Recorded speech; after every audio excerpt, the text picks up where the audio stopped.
Estamos chegando no final deste ano.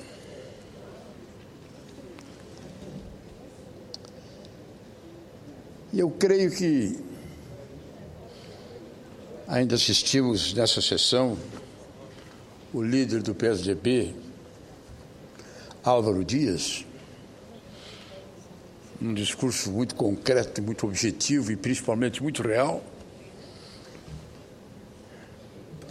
Assistimos há poucos instantes o nosso grande jurista, senador Pedro Taques, sobre uma questão que está sendo julgada agora, nesse momento, no Supremo. Mas eu me atreveria a dizer que eu acho que esse final de ano está bem melhor do que os anos anteriores. Nós temos, na área política, algumas questões positivas a serem analisadas. Primeiro, a ficha limpa. Uma velha, antiga aspiração, somente agora posta em prática.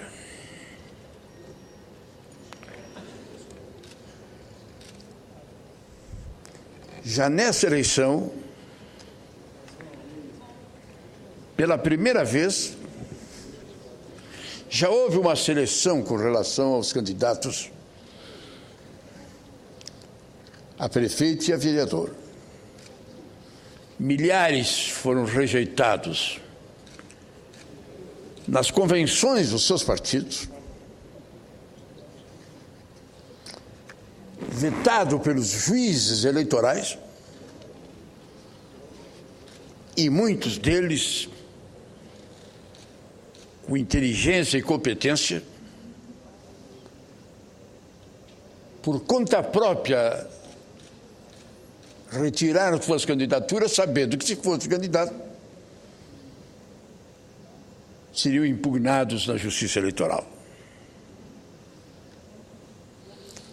Aquilo que a gente cobrava, aquele apelo que se fazia, no sentido da seleção de candidatos, que quem tivesse um passado inescrupuloso não fosse candidato, agora não é necessário. Que a lei aí está para ser aplicada. E foi aplicada. Então, esse é um fato novo na história do Brasil, em todos os tempos aqui.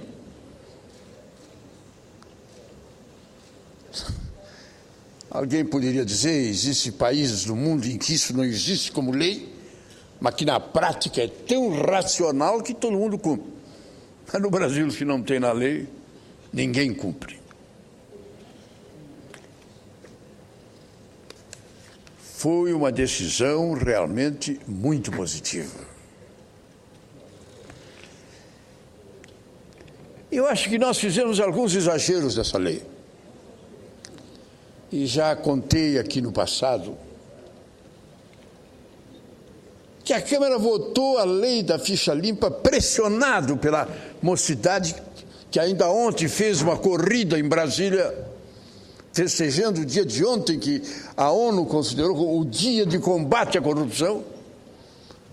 Pois em Brasília os jovens que têm diversas entidades de combate à corrupção organizaram uma corrida onde mais de 1.000 se apresentaram nesse movimento em solidariedade à dignidade e à honra.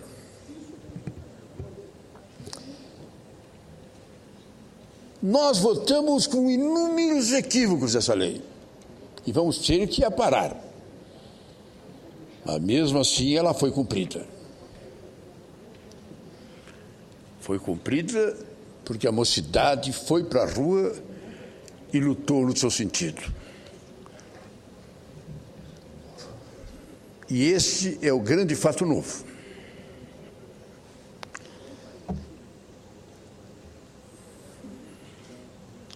O Ministério da Presidente da República há muito tempo vinha clamando de que ela adotasse essa lei da ficha limpa nas nomeações feitas pela Presidenta. até o caso da senhora chefe do escritório do presidente da República em Brasília, isso não tinha acontecido. Mas a imprensa publica que ela assinou. Eu gostaria de receber uma cópia para ver em que termos isso deve ter sido feito. Mas o que nós sabemos do ilustre ministro Arce, que foi quem coordenou, quem fez, quem lutou, quem debateu para que isso acontecesse, a intenção do ministro é a melhor possível. É exatamente aquela que, se tivesse vigor,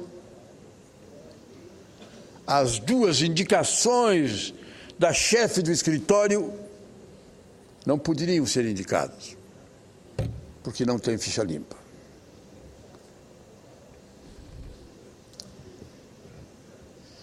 O Correio Brasiliense dedica 3 páginas hoje a essa matéria. A questão da ficha limpa e a sua não aplicação no Poder Executivo. E diz o Correio Brasiliense que no Executivo o máximo que pode estar acontecendo é uma recomendação, no sentido de que o fulano tem um passado escuso, tem uma dúvida, tem uma interrogação na sua ficha. Mas que o ministro, a qual pertence o seu cargo, tem a liberdade e a autonomia para fazer a indicação. Eu creio que o que diz o Correio Rio-Grandense hoje deve estar sendo alterado pelo decreto da Presidenta da República. Eu espero que sim. Eu tenho a convicção que sim.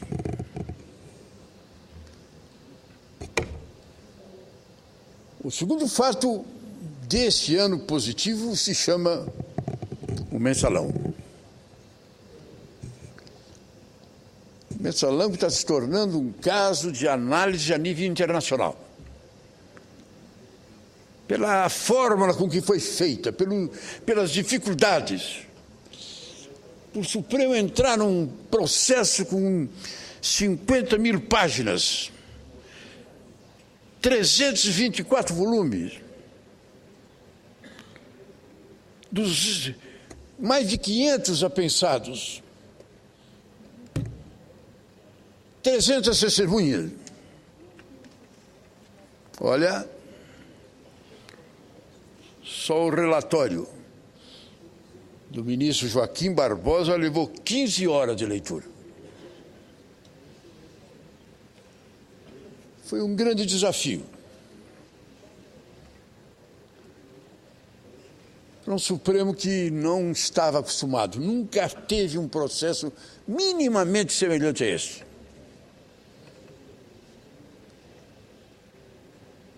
E a surpresa foi grande. Pela competência, pela capacidade, pela fórmula que passo a passo as coisas chegaram ao seu final.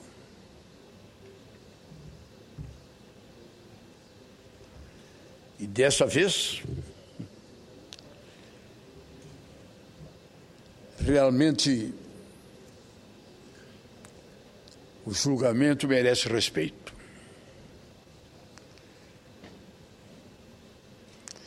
Eu acho que tem um fato que ainda não foi salientado na sua devida seriedade que deve ser apontado. A imensa maioria dos ministros do Supremo Tribunal Federal que participaram deste julgamento foram indicados pelo governo do PT. Senhor Lula e a senhora presidenta.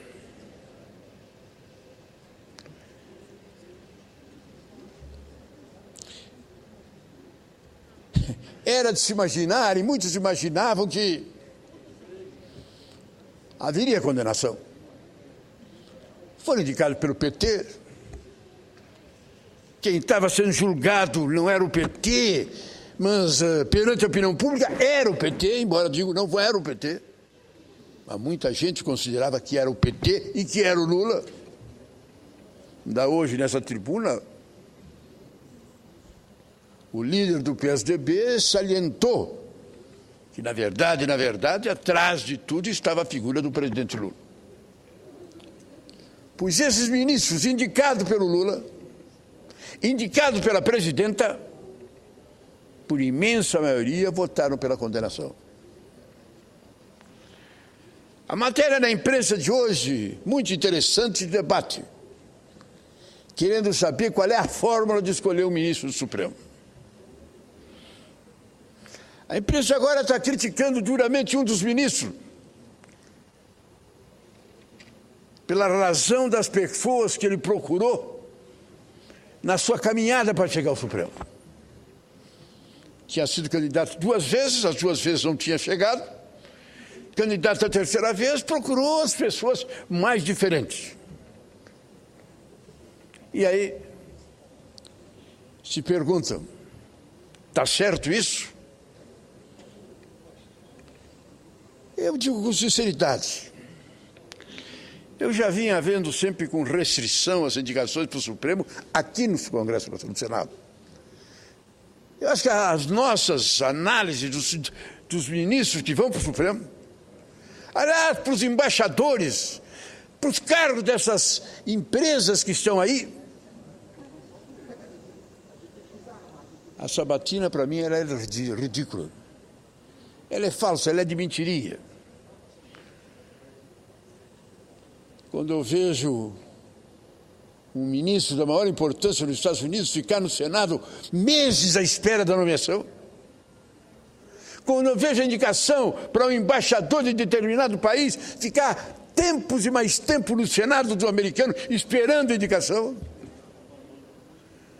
quando eu vejo uma auditiva de um ministro com a comissão do Senado levar dias e dias e dias e dias e dias, eu vejo como é ridículo nós aqui. Como é praticamente fora de propósito.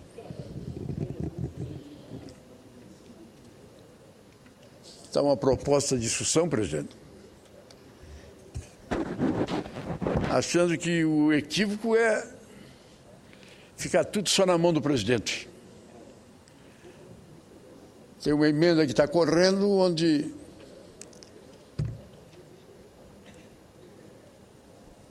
a Câmara dos Deputados indique 3,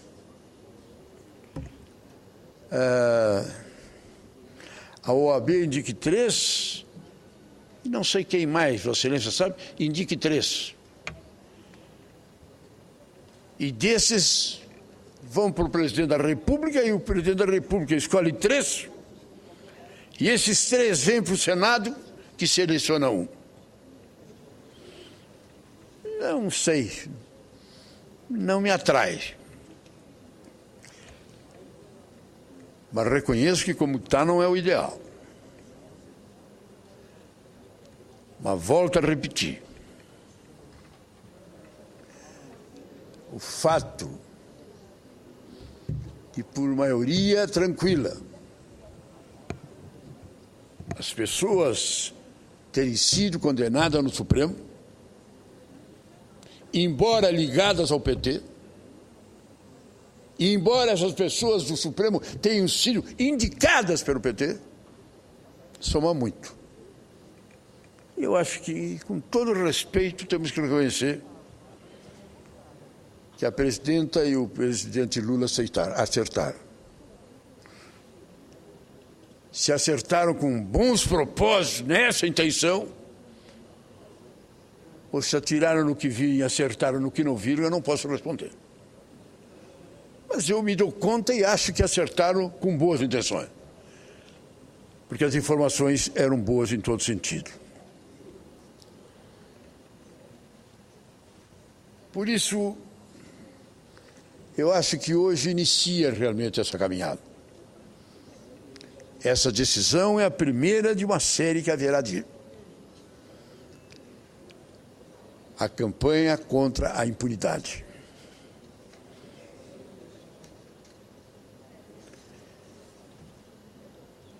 A terceira questão que eu considero importante nesse final de ano é a instalação da Comissão da Verdade. Esse é um vazio, e um vazio enorme, que nós, inclusive, na hora da nova Constituição, a Constituinte não fez como devia. O nosso projeto previa isso, mas o nosso projeto foi derrotado. E nós tivemos que aceitar nessa questão a proposta do governo. Porque o governo foi muito inteligente, dando anistia para o Brizola, para o Arraes, para aquelas figuras mais iminentes. E a partir daí, quem não votasse naquela hora, exigindo mais, recebia a fama e a manchete de que estava contra a vinda desses exilados que estavam no exterior. Então, a Constituinte não foi até onde devia. Mas confesso que, com muita competência, a presidente instalou a comissão. A fórmula, as pessoas que foram nomeadas, excepcionais. O trabalho que está sendo feito, excepcional. Olha, a reunião de sexta-feira, presidida pela Erundina, na Câmara dos Deputados, foi um marco histórico no mundo.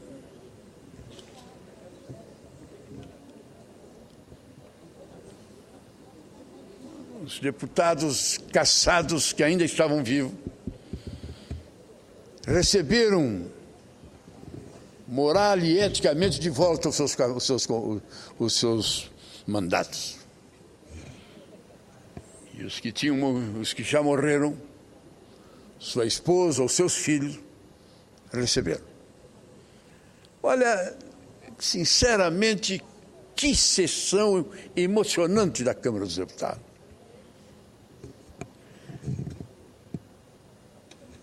Pessoas que eu não via há tempo, algumas que eu não sabia ainda vivos, vieram e se pronunciaram. E tenho certeza de que muita coisa essa comissão haverá de fazer.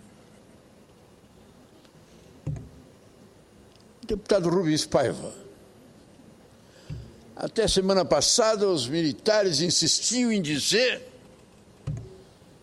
que não sabiam como ele tinha morrido e nem onde ele tinha morrido, mas não tinha passado por nenhum órgão ligado à repressão. Pois foi encontrado em Porto Alegre. A ficha demonstrando a entrada dele no DOPS de São Paulo, provando que ele entrou. E nós sabemos que não saiu vivo. Esse será um grande trabalho que será feita pela Comissão da Verdade. Se me perguntarem um aspecto que eu vejo como muito negativo nesse final de ano, é a CPI do Cachoeira. Esse é o lado triste e que deixa mal o Senado Federal e a Câmara dos Deputados. E quando a gente está vendo agora a discussão tremendamente infeliz que se faz com o relator, e o relator vai cedendo, não, então vamos tirar o nome do jornalista. Não, então vamos... É piada. O problema são as empreiteiras. São as 15 ou 20 empresas fantasma. O O problema é a delta que deve ser investigada. Eu volto aqui e repetir o que eu disse no passado. Esse relator, que não é o culpado exclusivo, a culpa dele é de não ter tido resistência, de não aceitar os apelos para retirar o que ele não podia ter retirado. Parece, presidente, Vossa Excelência é citado na notícia de hoje, que ainda vai ter uma reunião, onde provavelmente a solicitação de Vossa Excelência seja aceita pelo relator. Queira Deus que isso seja verdade. E queira Deus que o relator aceite essas determinações da sociedade.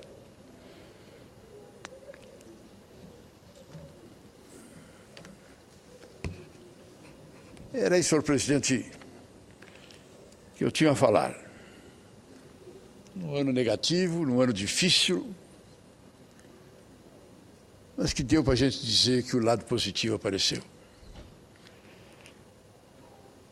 E eu repito, essa casa só se mexe sob pressão da sociedade. E fizeram bem os jovens indo para a rua ontem, fazendo a corrida contra a corrupção. Espero hoje que no final dessa reunião o Supremo tome a decisão que a gente espere. Que Vossa Excelência expôs tão bem. A única preocupação que eu acho importante salientar, que normalmente não precisaria uma emenda como a de Vossa Excelência. Nos Estados Unidos, em qualquer outro país, não é necessário. Mas, infelizmente, aqui a Constituição, às vezes, é como um regimento interno, que tem os seus mínimos detalhes. A Vossa Excelência está agindo certo, que Vossa Excelência está com a verdade. Só espero que lá no Supremo eles imaginem, não, se o jurista, senador Pedro Tax, está entrando, é porque no futuro ele vai mudar, mas agora não, agora nós podemos caçar nós mesmos. Obrigado, presidente.